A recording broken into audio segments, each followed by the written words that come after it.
We hear about the economy every day, on the news and from politicians. Experts claim to have all the answers. They talk about the stock market, unemployment, and gas prices as if they are simple problems with simple solutions. They criticize old ideas and propose bold new ones that they promise will fix everything. This book argues that these experts are often relying on an understanding of the economy that is fundamentally wrong. The traditional way of thinking about economics is flawed. It fails because it is based on a false view of the world and of human nature. This book presents a new, more realistic way to understand how our economy truly functions. It is not a simple machine that can be fixed by pushing a button or pulling a lever. Instead, the economy is a living, dynamic, and incredibly complex system that is constantly changing. One of the biggest problems with traditional economics is its view of equilibrium. The old theory suggests the economy is like a ball resting peacefully in a bowl. It is stable and balanced. It only gets disturbed if an outside force, like a new government regulation, shakes the bowl. According to this theory, the economy will bounce around for a bit before settling back into a new stable position. This book argues that this idea is completely wrong. The real world shows that change does not come from the outside, it is generated from within the system itself. The economy is never truly at rest. It is a restless system, always in motion, and always creating new things. The other major mistake in old-school economics is its assumption about people. It treats humans as perfectly rational robots. This imaginary rational person is assumed to be purely self-interested, to have perfect information, and to carefully analyze every single decision from buying a house to opening a savings account, and never ever make a mistake. We all know this is not true. Real people are not like that. We are driven by basic powerful instincts for food, shelter, and family. We make mistakes, we act on impulse, and we are guided by powerful emotions. Our so-called irrational side is a key driver of economic activity. When we shop for a new car, do we really just pick the one with the best fuel efficiency? Or do we choose the one that improves our social status, makes us feel good, or looks attractive? We are also driven by a deep, powerful need for fairness. This drive can often be stronger than our rational self-interest. The book presents a powerful thought experiment.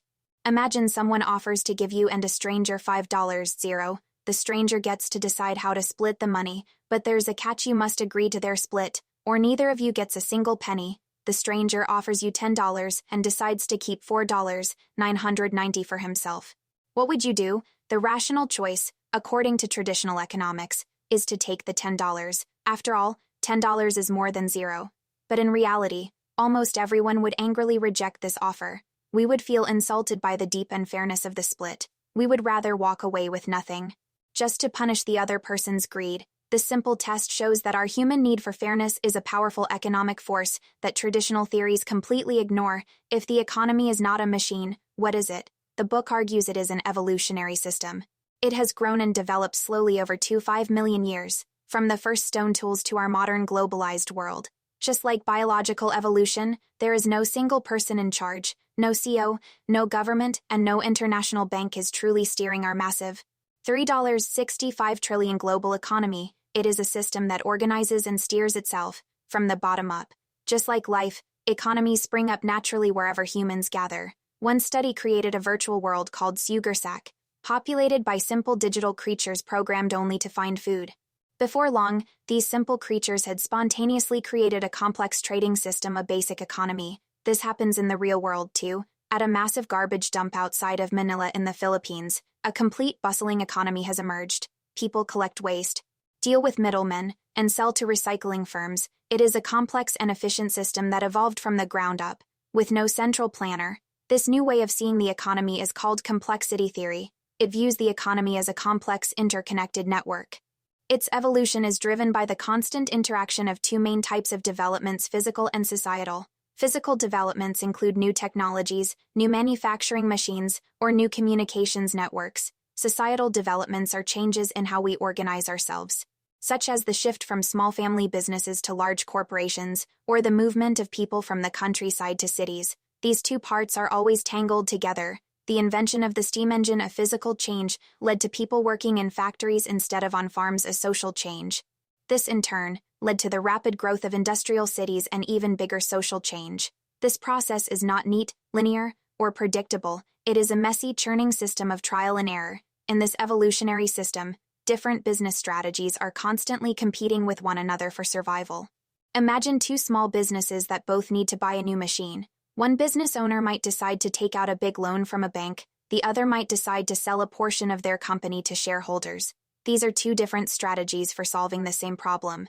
The strategy that works best, the one that leads to more success and profit, will be copied by others. The strategy that fails will be abandoned and go extinct. The economy is not a story of steady, predictable progress. It is a story of booms and busts, trial and error, and constant competition. This messy process is what drives the economy forward and creates wealth. Even our most basic economic idea, wealth, is not as simple as we think. It is not a fixed, universal concept. It is a product of culture. In most Western societies, we are taught that wealth is money. Your value is the number in your bank account, which determines the fancy car or big house you can buy. If your account is in the red, you are considered poor.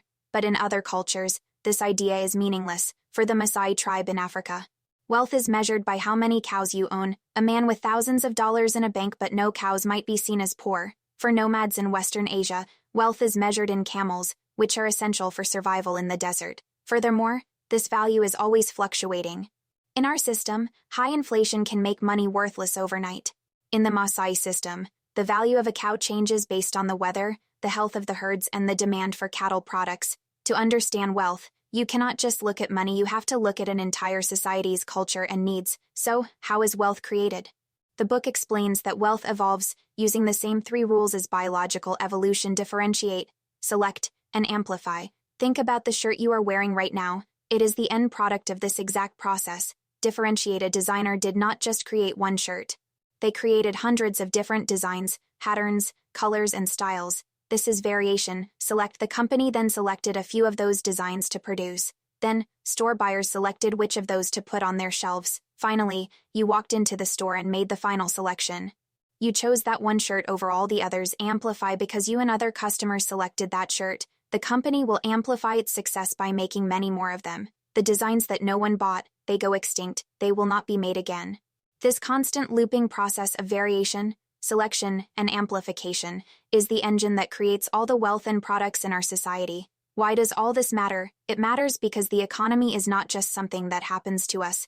It is something we all participate in and have the power to change.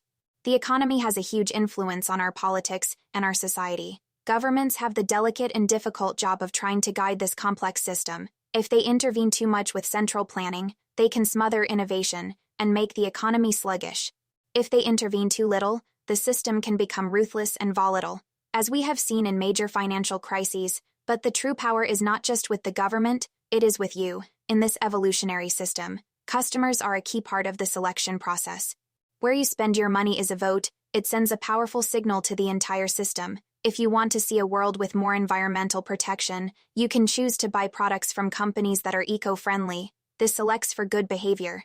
Businesses that harm the environment will lose votes, your money, and will be forced to adapt or else risk going extinct. By understanding that the economy is a complex, adaptive system, we can finally see our true role within it and gain the power to help shape a better future.